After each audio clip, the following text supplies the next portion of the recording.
Ang mga baboy na kilala sa scientific na pangalan na Zeuxiscopa domesticus ay isa sa mga pinakakilalang hayop na matatagpuan halos sa anumang sulok ng mundo.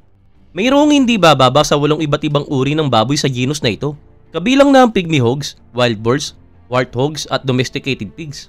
Ang mga alagang baboy ngayon ay nagmula sa Zeuxiscopa o wild boar species. At sa kasalukuyan, mayroong mahigit 100 rehistradong lahi ng baboy sa buong mundo. Ang mga baboy sa ating mundo ay talaga namang omnivores na ang ibig sabihin ay kumakain sila ng halos anumang klase ng pagkain. Sa ating wild, karaniwang nakatira ang mga baboy sa mga kagubatan na kung saan sila naghahanap ng mga halaman, insekto, acorn, peachnut at chestnut. Samantala, ang mga alagang baboy naman ay pinapakain ng tinatawag na pig slop, halo ng soybean at mais.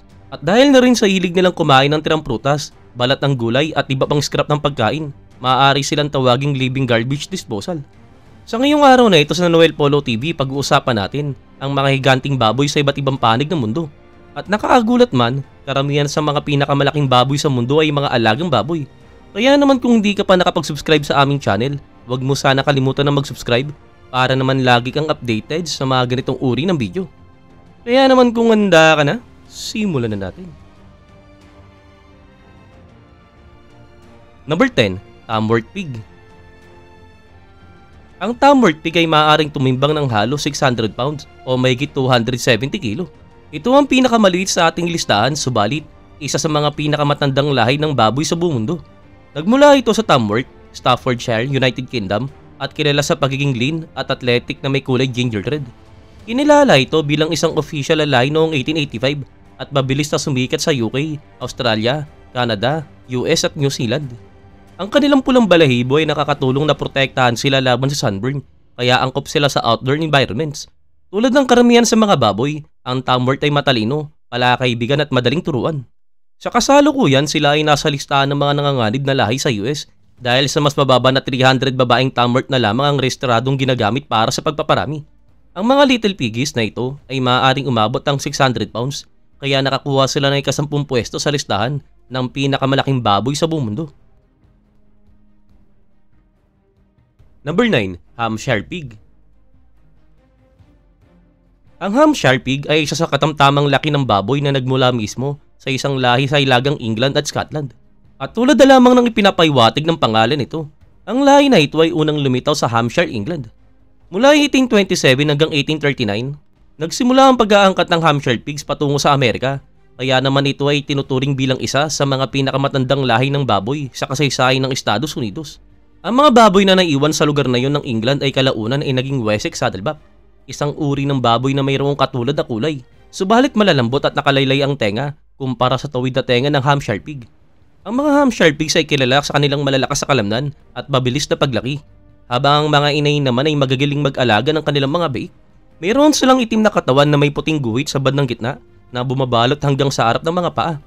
Ang mga ito ay nabubuhay na hanggang 20 years at kapag ganap ng lumaki, maaari silang umabot ng timbang ng 650 pounds o mahigit 295 kilos.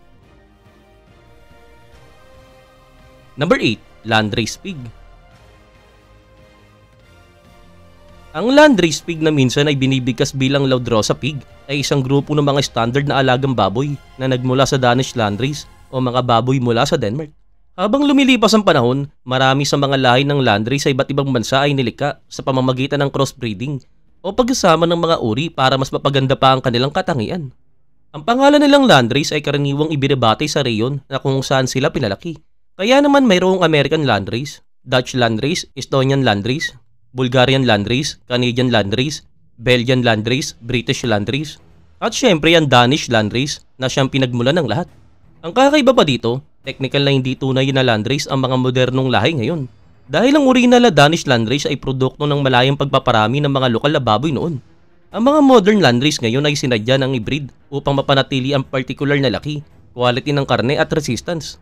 Ang mga Landrace Pigs ay nabubuhay ng 6 hanggang 10 taon at matatagpuan sa maraming bansa sa gitna at silaang Europa, pati na rin sa Denmark, Netherlands, Sweden, Germany at Amerika. Ang mga ito ay puti ang kulay, may mahabang katawan at malalambot na tenga, at kapag ganap na silang lumaki, maaari silang umabot ng 700 pounds o halos 320 kilos. Kaya naman ang Landrace Pig ay nakakuha ng ika-8 pwesto sa listahan ng pinakamalaking baboy sa buong mundo. Number 8. British Saddleback. Ang British Saddleback ay maaaring tumimbang na hanggang 700 pounds o halos 320 kilos. Bagamat hindi ganap na malinaw ang pinagmula ng Saddleback pigs, pinaniniwala ang nag-evolve sila mula sa British Forest Pig, isang sinaunang lahi na dating karaniwan sa mga kagubatan ng England. Ang British Saddleback ay resulta ng paghahalo ng dalawang uri ng Saddleback pigs, ang Essex at ang Wessex, na parehong ipinangalan sa kanilang mga reyon sa England. Ang mga baboy na ito ay itim ang kulay na may puting guhit o saddle sa bandang balikat at harapang mga paa, kaya sila tinawag na Saddleback.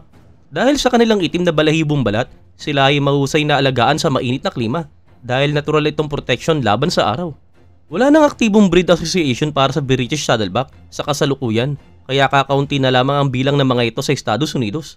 Ang mga lop-eared pigs na ito ay may nakalaylay na tenga ay maaaring umabot ng 700 pounds kapag ganap na lumaki, dahilan para makuha nila ang ikapitong pwesto sa listahan ng pinakamalaking baboy sa buong mundo. Number 6. Yorkshire Large White Pig. Ang Yorkshire Large White Pig o mas kilala bilang Large White ay kayang umabot ng hanggang 750 pounds o mahigit 340 kilos. Ang lahi na ito ay isang hybrid ng malalaking puting baboy ng hilagang England at mga puting baboy mula sa China na mas maliit at mas mataba. Unang lumitaw ang mga ito noong 1791 sa Yorkshire, England. Pagsapit ng 1830, nagsimula ng dalhin ng mga Yorkshire Pig sa Ohio, USA at doon sila mabilis sa sumikat. Noong 1940s naman, mas lalo silang dumami nang magsimula ang malawakang pag-aangkat mula sa Canada at England at higit pang pinahusay sa pamamagitan ng selective breeding o piling-piling pagpaparami sa pinakamahusay na mga lahi. Sa kasalukuyan, makikita ang lahi na ito sa halos lahat ng estado ng US, ngunit pinakamadalas sa Illinois, Indiana, Ohio at Iowa. Sila rin ang pangunahing pinagkukunan ng baboy sa industriya ng karne, bagamat madalas ding binabatikos ang ilang kasanayan sa pag-aalaga ng malalaking farm dahil sa kakulangan ng tamang pagtrato sa mga hayop. Dahil mapuputi at sensitive sa araw ang mga balat ng Yorkshire Pig, kinakailangang alagaan silang mabuti at protektahan sa direktang sikat ng araw. Ang mga baboy na ito ay talagang mabilis lumaki, malalakas ang katawan at pinakamadalas gamitin sa commercial produksyon ng karne. At sa bigat na umaabot ng 750 pounds, ang Yorkshire Large White Pig ang karapat-dapat sa ika-6 na pwesto sa ating listahan ng pinakamalaking baboy sa buong mundo. Number 5. Red Wattle Hog. Ang Red Wattle Hog ay isang malaking baboy na nagmula mismo sa Estados Unidos, bagamat hindi tiyak kung saan talaga sila nagsimula. Ang modernong bersyon ng Red Wattle ay unang natuklasan noong 1970s sa mga kagubatan ng Silaang Texas ng isang lalaking nagngangalang H.A. Wingler. Ginamit ni Wingler ang dalawang inahing baboy at isang barakang baboy para sa pagpaparami at kalaunan ay ibinalik ang mga anak sa uri na lang inahin upang mapalakas ang lahi. At sa paglipas ng panahon, dito na buo ang Red Wattle Hog na kilala natin ngayon. Ang mga baboy na ito ay mayroong iba't ibang kulay ng pula, mula sa matingkad na pula hanggang sa halos itim. Ang kanilang pangalan ay nagmula sa wattles. Ito ang malambot ang piraso ng laman na nakalaylay sa magkabilang bahagi ng leeg nila. Subalit kung tatanungin kung para saan ito, wala pang tiyak na paliwanag at ito ay misteryo pa rin hanggang ngayon. Kumpara sa mga bacon type pigs na mas payat, ang Red Wattle ay mas mataba at mas biliguan ng katawan. Sila ay mahusay na alagang pasture-based pigs. Ibig sabihin ay kayang mabuhay sa bukrin at natural na kapaligiran. Ang kanilang pulang balat ay nagbibigay ng proteksyon laban sa araw, kaya naman hindi sila madaling masunog o mag-init. Mayroon silang manipis ng nguso at panga, habang ang kanilang tenga naman ay tuwid, subalit bahagyang nakalaylay sa dulo. At kapag ganap ng lumaki ang kanilang sukat, ang Red Wattle Hog ay maaaring umabot hanggang 800 pounds o mahigit 360 kilos. Kaya naman nakamit nila ang ikalimang pwesto sa ating listahan ng pinakamalaking baboy sa buong mundo. Number 4. Large Black Pig. Ang Large Black Pig ay isa sa mga pinakamaamo at matitibay na lahi ng baboy na nagmula pa mismo sa England. Sikat ito noong unang bahagi ng 1900s at ini-export sa iba't ibang panig ng mundo. Subalit matapos ang ikalawang digmaang pandaigdig, napalitan nito ng mga lahi ng baboy na mas angkop sa intensive farming o malalakihang production. Ang pinagmulan ng lahi na ito ay nagsimula na ang dalawang barko na puno ng itim na baboy mula sa China ang dumating sa Cornwall at East Anglia. Pinaghalo ang mga ito sa mga lokal na baboy ng England at dito ay pinanganak ang Large Black Pig. Ito lamang ang tanging British pig na mayroong itim na balat na nagbibigay ng protection laban sa sikat ng araw, dahilan kung bakit mahusay itong alagaan sa mainit na klima. Ang mga Large Black Pig na ito ay mahilig maghukay at maghanap ng pagkain sa lupa. At bagamat nakalaylay ang kanilang mga tenga na minsan ay nakaharang sa paningin nila, nakakatulong naman ito bilang protection sa muka at mata habang naghuhukay. Noong 1960, muntik nang maubos ang lahi na ito at itinuturing na halos extinct. Subalit, unti-unting dumami muli ang bilang nila bagamat vulnerable pa rin hanggang ngayon. Isang record din ang hawak ng isang large black pig na pagmamay-ari ni A.M. Harris ng Lapworth. Ang inahing baboy na ito ay nagkaroon ng 26 liters sa loob ng 12 taon at humawak ng world record para sa pinakamaraming biik na ipinanganak sa buong buhay ng isang baboy. Ang large black pig ay nabubuhay ng 12 hanggang 20 years at maaaring umabot sa 800 pounds. Kaya naman nararapat sa ika-4 na pwesto sa listahan ng pinakamalaking baboy sa buong mundo. Number 3, Poland China Pig. Ang Poland China Pig ay isa sa mga pinakamalalaking lahi ng baboy sa mundo at maaaring umabot hanggang 800 pounds o mahigit 360 kilo kapag ganap ng lumaki. Ang lahing ito ay nabuo sa pagitan ng 1835 at 1870 sa Ohio, USA. Ito ay resulta ng paghahalo ng mga Polish pig at mga baboy mula sa China, kaya naman tinatawag itong Poland China. Naging tanyag ang mga baboy na ito dahil sa kanilang bilis magdagdag ng timbang at sa kanilang matitibay na pangangatawan. Ang mga Poland China Pig ay karaniwang itim ang kulay na mayroong puting muka, paa at dulo ng buntot. Mayroon silang mahahabang katawan, matitigas na kalamnan at nakalaylay na tenga. Kaya naman madalas silang tawaging isa sa mga pinakamaayos ang itsura sa mga lahi ng baboy. Sikat ang mga Poland China Pig sa South America at Estados Unidos, lalo na sa reyong tinatawag na Midwest Corn Belt na kung saan sagana ang pagkain at ideal ang klima para sa pagpapalaki ng malalaking baboy. Ang nakakagulat pa dito, ang pinakamalaking baboy na naitala sa kasaysayan ay isang Poland China Pig. Ang baboy na ito ay pinangalan ng Big Bill na nagmula sa Tennessee, USA. Si Big Bill ay umaabot ng 2,500 pounds o mahigit 1,100 kilos at hanggang ngayon siya pa rin ang may hawak ng Guinness World Record bilang pinakamalaking baboy sa buong mundo. Karaniwan, ang mga Poland China Pig ay umaabot hanggang 800 pounds sa kanilang full maturity.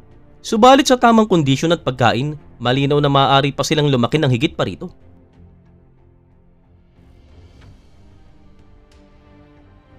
Number 2, the Duroc Jersey. Ang Duroc na baboy ay isang matipunong lahi na nagmula pa noong 1850. Ang Duroc ay isang pinaghalong lahi ng Jersey Red at New York Duroc na naging tanyag sa Estados Unidos noong 1930s.